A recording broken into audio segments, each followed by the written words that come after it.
Pagod ka na rin bang hintayin na bumalaklak ang iyong orchids? Ganon. Oh, let's have a journey. Samahan nyo ako, pabulaklakin natin ang ating mga orchids. Labis tayong natutuwa sa mga namumulaklak na halaman. Unang-una na riyan yung mga roses at orchids. At hindi man nila sinasadya, kapag hindi sila nagbibigay sa atin ng bulaklak, nagbibigay sila sa atin ng sobrang stress. Dahil hinahanapan natin sila ng solusyon.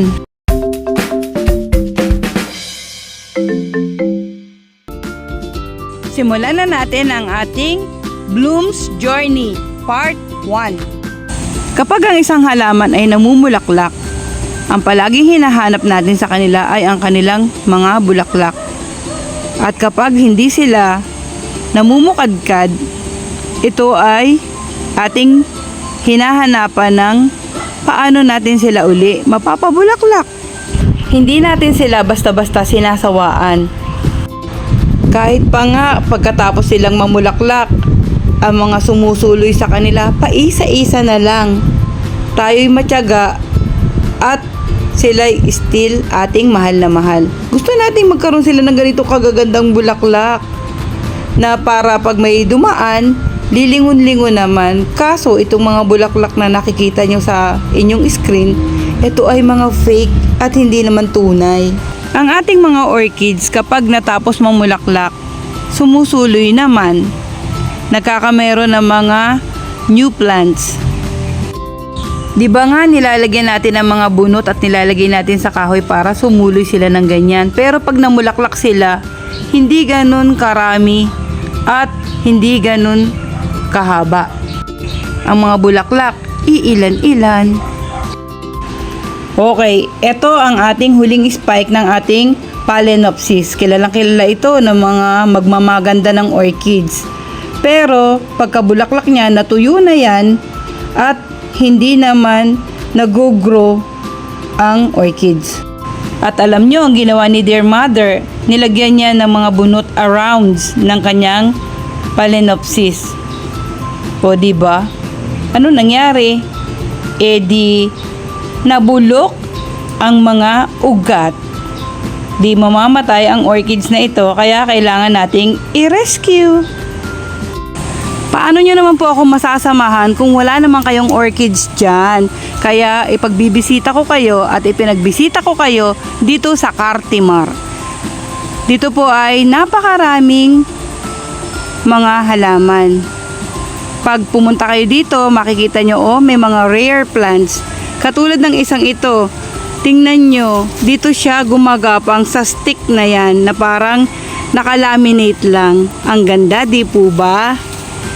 Pero hindi naman yan ang ating sadya dito kung hindi yan ngang ating mga orchids at kung paano sila inaalagaan. Pero pag nasa Cartimar kayo, hindi kayo agad dun makakapunta, lalo na kung makikita nyo na napakagaganda ng mga bulaklak dito. Ito nga po ang pumukaw sa attention ko, di po ba? Stargazer ang tawag dito. Ganda ng kulay, no po. Parang ang dami-dami mo pang makikita, pero iwanan ko yan dahil ang purpose ko ay ang orchids at kung magkano ang mga ito. Dito daw po ang orchids pag sama-sama ng ganito, 3 sa isang lalagyan, 1,000 na. Ibig sabihin kung nagsosolo, 350, may mga bulaklak na sa dulo. Ang gaganda at iba't iba pa ang kulay. Mostly ay lavender ang kulay ng mga ito. Pag umikot-ikot ka pa, maraming mga strange plants dito na puro bulaklak din at kababango. Kung marami ang dalang pera nyo, marami kayong halamang mabibili dito. Kung ano-ano. Combination ng mga mura at mga mahal. Pero ang itinatanong ko dito sa babaeng ito, ano ang nilalagay nila para ang kanilang mga orchids ay bumalaklak ng ganyan?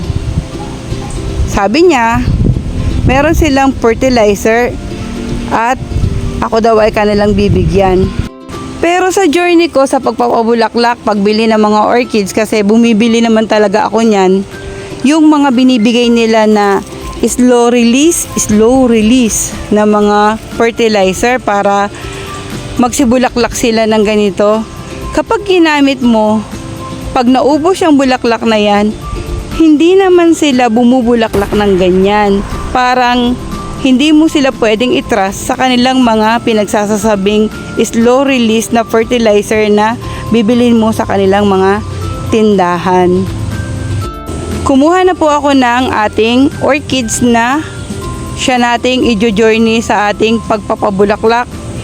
Sila ay ating aalagaan para maintindihan natin paano ba sila magbubulaklak ng ganyan. Marami ng video nagsasabing lagyan mo ng ganito, lagyan mo ng ganyan. Kahit nga yung mga walang alam sa halaman, pag nalaman nilang namumroblema ka dyan sa mga orchids na yan, sasabihin nilang, lagyan mo lang ng ganyan. Sigurado bubulaklak ang mga yan. Hindi naman nila nasusubukan. Kaya tayo, ang gagawin natin, tayo mismo ang magtatanim niyan. Palalaguin natin at babantayan. Para sasabihin ko sa inyo, ano ba ang nangyayari sa mga orchids na yan.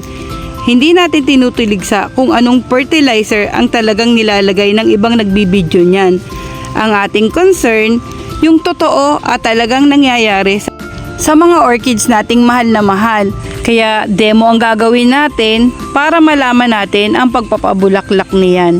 Magsisimula tayo sa tunay na pagtatanim at ipa-plants update natin. Yan po ang part 1 natin. Sa next video po ang pagtatanim at ang ating pag-aalaga ng ating mga itinanim. So payagan nyo po akong batiin si Joshua at Kenza Pabon. At kung meron po kayong gustong malaman o gustong ipagawa sa amin, i-comment nyo lang po sa comment section. At sigurado pong kami po ay sasagot at yan po ay inyong malalaman mula po sa channel na ito. Thank you for watching. God bless you all.